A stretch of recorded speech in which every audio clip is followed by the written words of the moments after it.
Okay, we left off where Rowdy and Jay Berry are in the bottoms trying to find the monkeys again so that they can set their traps and catch them. I went right back to the bur oak tree where Rowdy had treed the monkey and started looking it over. I looked on every limb and in each dark shadow. Not being able to see anything that even looked like a monkey, I was beginning to get a little discouraged. When all at once, from somewhere close by, something let out a cry that rang through the bottoms like a blacksmith's anvil. The cry didn't sound scary. It was more like a warning cry. Not being able to identify what had made the racket scared me a little. My old heart started flopping around. It seemed like every time I got scared a little, my old heart was the first one to know about it. I never could understand why it acted that way. To make things worse, old Rowdy growled way down deep and started walking around stiff-legged like he was getting ready for a fight. In a quavering voice, I whispered to Rowdy, "What in the world was that?" "It couldn't have been a monkey. Monkeys are little bitty things. Whatever made that racket must have been as big as a barn." That one loud cry was all I heard, and again the silence closed in around us. I sent Rowdy to do a little sniffing around. This was an old game to me, and one I never grew tired of playing. I could follow every movement my old dog made by ear. Over on my left, a twig snapped, and there was a padding of soft feet. Then ahead of me, a small bush wavered as his ghostly shadow passed beneath. He moved on to my right, and I heard the scratching of his claws on bark as he walked a log. Ending up behind me, I heard his low snufflings and a rustling in the leaves. Old Rowdy had made a complete circle around me, and I knew that if the tracks of anything dangerous had crossed the line of that circle, he would have let me know about it. Rowdy was gone for about 5 minutes. When he came back, he didn't act like he had seen anything more than a grasshopper. As if he didn't have a worry in the world, he sat down on his rear and started digging at a flea that wasn't even there. Feeling much better, I started setting my traps like Grandpa had told me. All around the bur oak, about 3 feet out from the trunk, I dug 6 small holes in the soft soil. Then, one by one, I mashed the trap springs down with my foot and set the triggers. Very carefully, I placed a trap in each hole and covered it with leaves. I didn't tie the trap chains to anything because I didn't figure that a little monkey could do much climbing with a trap on its foot. Then I took 6 apples and punched a nail down deep in each one. Tying short pieces of string to the heads of the nails, I hung an apple to the underbrush above each trap. When I had finished, I had a complete circle of traps around the trunk of the bur oak tree. Backing off to one side, I took a good look at my trap setting. It looked pretty good to me. In fact, at that moment, I felt sure that Daniel Boone would have been proud of me. The traps were completely hidden. All I could see was those big red apples hanging there.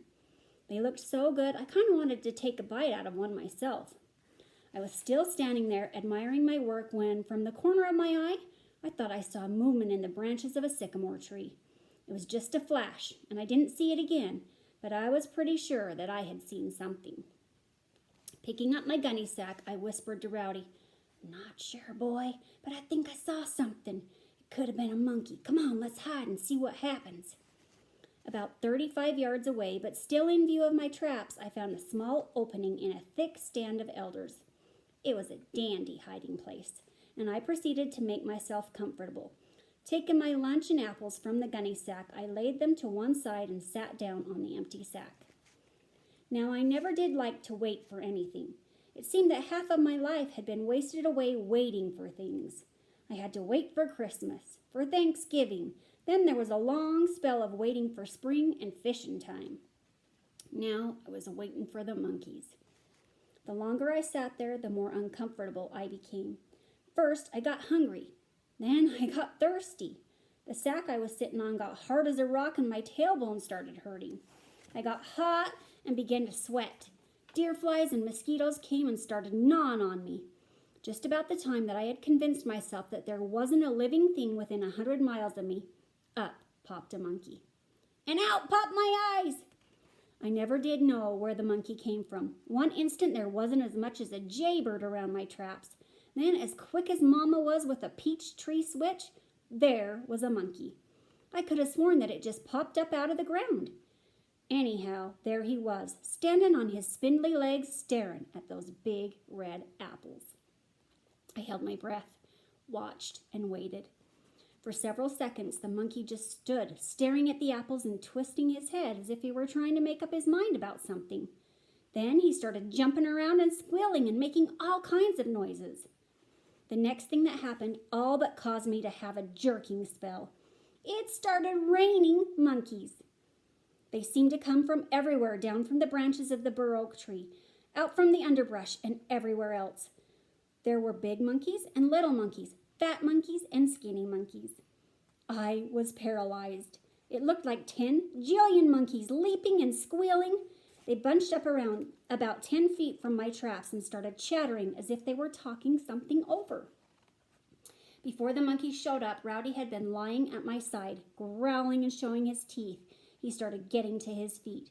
He was getting ready to tie into those monkeys, and I knew it.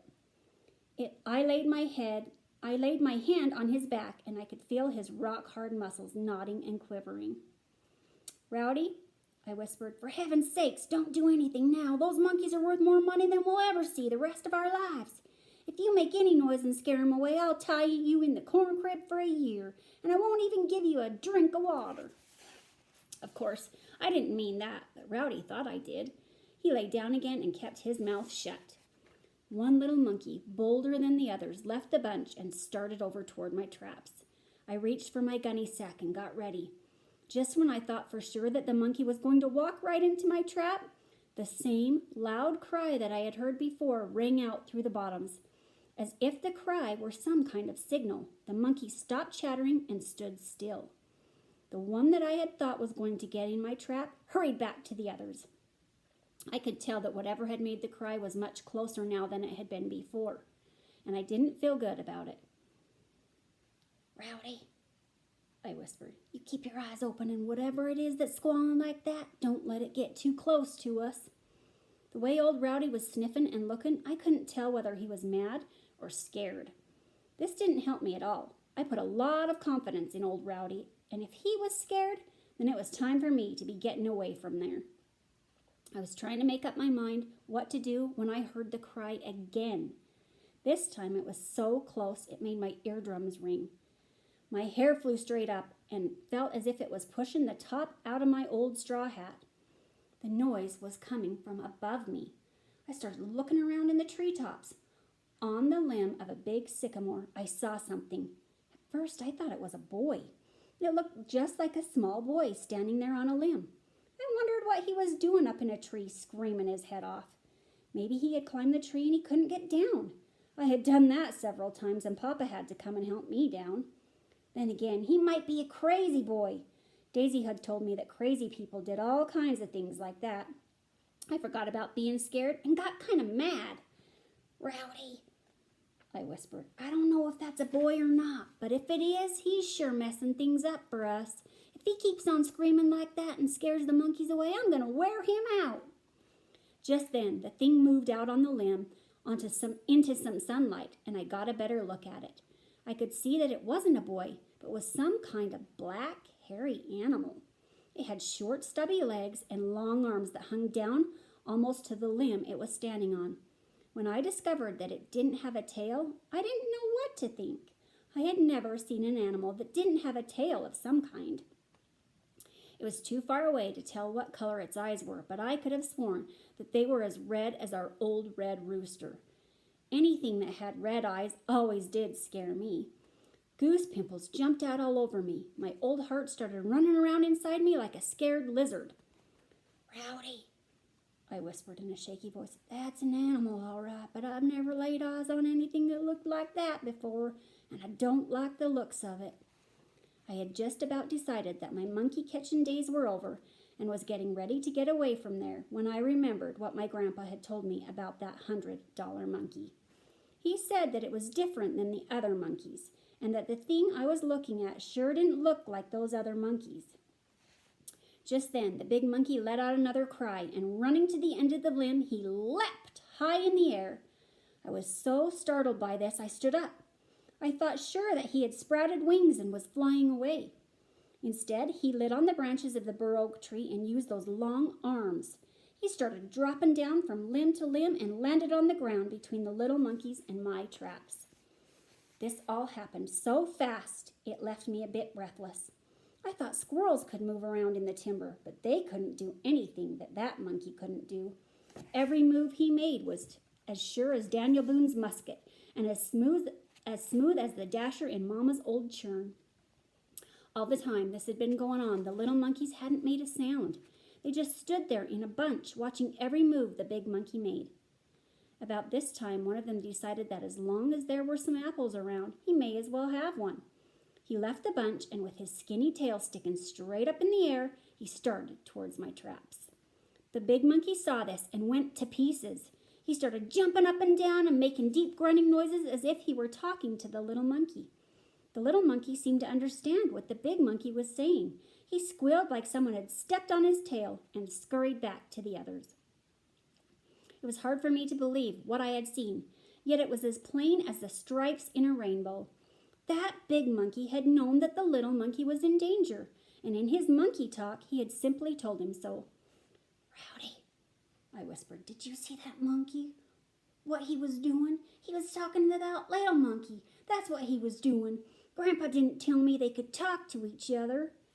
As if he were proud of the fact that he had knocked me out of a $2 reward, the big monkey then did something that all but caused me to swallow my Adam's apple. Looking straight at my hiding place, he peeled back his lips, opened his mouth, and let out another one of those wails. When he did, I got a good look at his fighting tools. I had thought that our old mules had big mouths and teeth, but they were nothing compared to what that monkey had. To me, it looked as if he could have thrown a pumpkin straight down his throat and never scratched the peeling on one of his long teeth. "Holy smokes, Rowdy," I whispered. "Did you see those teeth? You'd better think twice before you jump on him. He could eat you up, collar and all." Old Rowdy didn't seem to be the least bit scared. If I had said, "Sick 'em," he would have torn out of those elders like a cyclone. He may have taken a whipping, but there would have been a lot of monkey hair flying around while it was going on. I didn't have to worry about the big monkey jumping on us. Instead, he turned, and still making those deep grunting noises, he walked up within 2 feet of a trap and stopped. For several seconds, he just stood there looking at the apples and all around at the ground. He kept making funny little noises as if he were talking to himself. The strain was almost more than I could stand. My insides got all knotted up, and I felt like I was going to bust wide open. If the monkey hadn't done something about then, I think I would have. Instead of stepping in my trap, he just reached out with one of those long arms, took hold of the apple, and pulled on it until the nail came out. Holding the apple in his paw, about like I would if I were eating one, he opened his huge mouth, took one bite, and tossed what was left to the little monkeys. This caused a loud commotion. The little monkeys started fighting over the apple. I never heard so much squealing and chattering. In no time, there wasn't as much as a seed left. I sat there as if I were frozen to the ground and watched that big monkey walk all around the bur oak, taking the apples and never stepping on a trap. One bite from each apple seemed to be all he wanted. What was left, he tossed to the little monkeys. When the last apple had disappeared, the big monkey did something that made me wonder if I wasn't seeing things. He started turning somersaults and rolling around on the ground. At the same time, he was making the bottoms ring with a peculiar noise that he hadn't made before. Now, I had never heard a monkey laugh, and I didn't even know if they could, but as I sat there watching the capers of that big monkey, it didn't take me long to figure out what he was doing. He was laughing at me. I was sure of it. I even remembered the dream I had about the $100 monkey, how every time he came leaping by, he would stop and laugh at me. The little monkeys seemed to know that something funny was going on. They started screeching and chattering like a bunch of squirrels in a hickory nut tree. My neck and face got all hot. I knew I was blushing, but I couldn't help it. That was the first time I had ever had a monkey laugh at me. I looked at old Rowdy. The way I was feeling, if he had been laughing, I would have taken a stick to him. But Rowdy wasn't laughing. He was just as serious about catching those monkeys as I was. All at once, the big monkey stopped making a fool out of himself and turned to the little monkeys. Uttering a couple of those deep grunts, he just seemed to rise up in the air like fog off the river and disappeared in the branches of the bur oak tree. The little monkeys followed him. Zip, zip, zip, one behind the other. After the monkeys had all disappeared, it got so still around there you could have heard a grasshopper walking. I looked at Rowdy. Rowdy looked at me. Did you ever see anything like that, Rowdy? I said. Grandpa was right when he said that monkey was smart, but I didn't think he was that smart. Well, he knew all the time that we were here, and he sat right up there on that sycamore limb and watched me set my traps. Then he stole all my apples and laughed at me. Now, how do you like that? My first go-around with the monkeys left me a little discouraged, but not too much. After all, my grandpa had taught me practically all there was to know about the trapping business. I figured it was just a matter of time until I'd have them all in my sack. Trying to act like nothing had happened, I said, Rowdy, that monkey may not know it, but he's messing around with one of the best trappers in these hills. If he comes back one more time, we'll see who does the laughing. Now, let's try that old mouse-catching trick on him. I think that will stop this laughing business. Rowdy whined and licked my hand. That gave me a lot of confidence, and I felt much better. Taking 3 more of my apples, I set them up on a log. Then, taking my pocket knife, I cut them in half.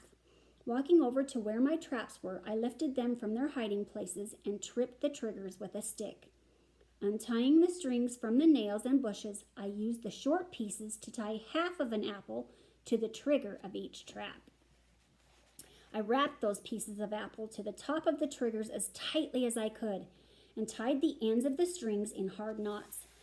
Then I reset the traps and placed them back in the holes.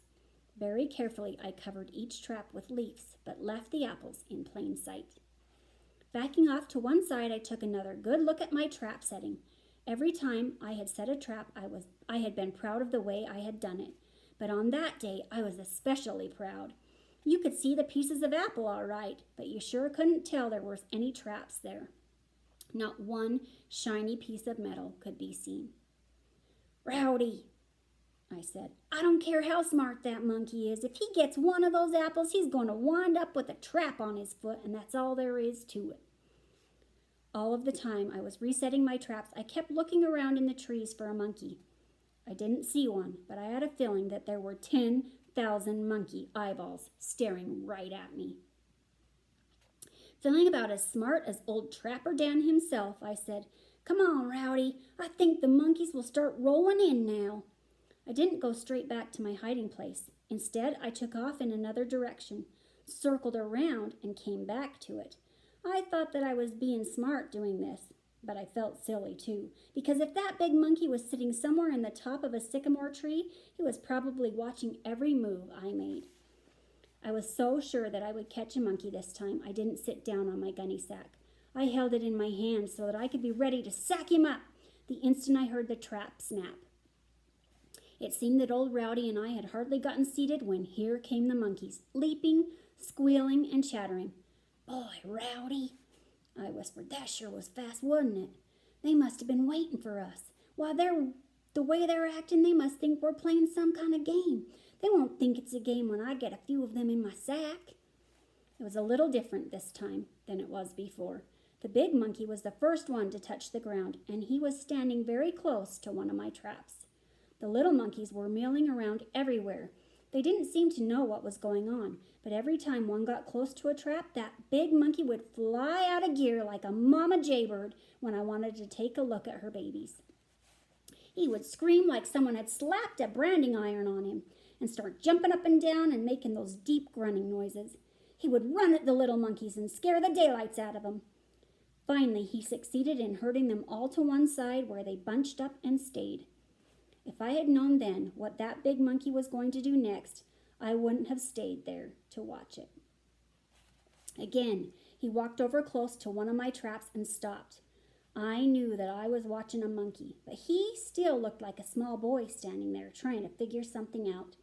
Once he even bent over so that he could get a better look at things. Then he reached up with one of those long arms and scratched his head. When I saw him do that, I thought of my grandpa. He was always scratching his head when he had something heavy on his mind. Rowdy, I whispered, I believe that monkey knows the trap is there and he's trying to figure out how he can get the apple and not get caught. I don't think he can do it. I don't care how smart he is. He's not that smart. How wrong I was. As if he had solved the problem and was tickled to death about it, the big monkey turned a few somersaults. He stopped and stared straight at my hiding place. Then he let out another one of those squalls before he reached down, picked up a long stick from the ground. Holding the stick out in front of him, still uttering those deep grunts, he started beating at the apple as if he was going to kill a snake. I almost jumped out of my britches when I heard the trap snap. I sat in a trance and watched that $100 monkey spring every one of my traps the same way. Every time a trap snapped, he would look straight at my hiding place and squall. He didn't use his teeth to tear the apples from the triggers. He simply used his fingers and untied the knots in the strings. There was one thing I could say for that monkey. He wasn't only smart, he was very polite too. He saw to it that the little monkeys got their share of each apple. After it was all over and the monkeys had again disappeared in the treetops, I looked to Rowdy for some kind of understanding. I didn't get any help from him. He was just laying there with his long ears sticking straight up, looking at me, as if he were the most surprised hound dog in the world. I was so dumbfounded I couldn't even think straight, much less say anything.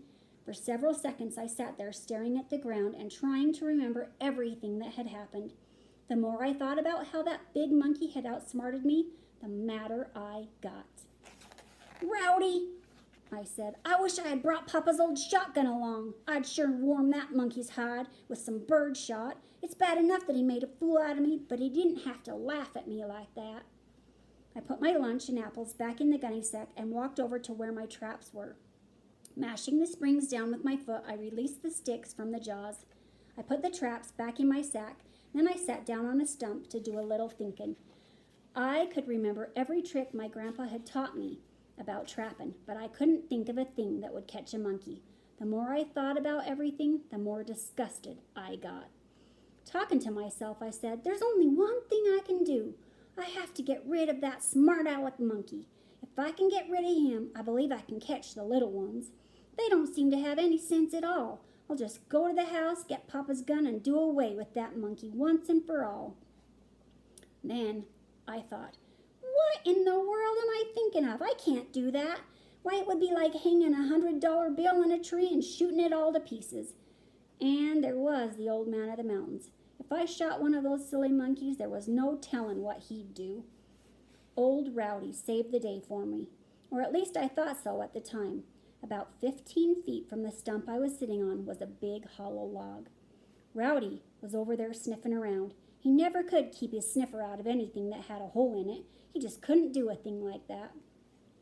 The instant I saw the log, a plan jumped right out of the hollow end and bored its way into my monkey-troubled mind. I walked over to the log, got down on my knees, and looked back into the hollow. It was perfect. The hole was large and went back about 4 feet. I was so pleased I could have kissed old Rowdy, but he never did like to be kissed. Patting the log with my hand, I said, Rowdy, you could have sniffed all over these bottoms and not found anything this good. This is just what I've been looking for. I'll put my apples back in the hollow and set my traps out here in front. Now, if that smart monkey wants an apple, he'll have to wade through all my traps to get one. If he can do that and not get caught, then we're just beat, and that's all there is to it. Rowdy seemed to know that I was pleased about something. He reared up on me and tickled my ear with his long pink tongue. Come to think of it, Rowdy, I said, I'm starving to death for a drink of water. Let's go get a drink first, and then we'll really get after these monkeys. Okay, we're going to leave it at that, and we'll pick it up again next time and see if Jayberry and Rowdy can really catch a monkey.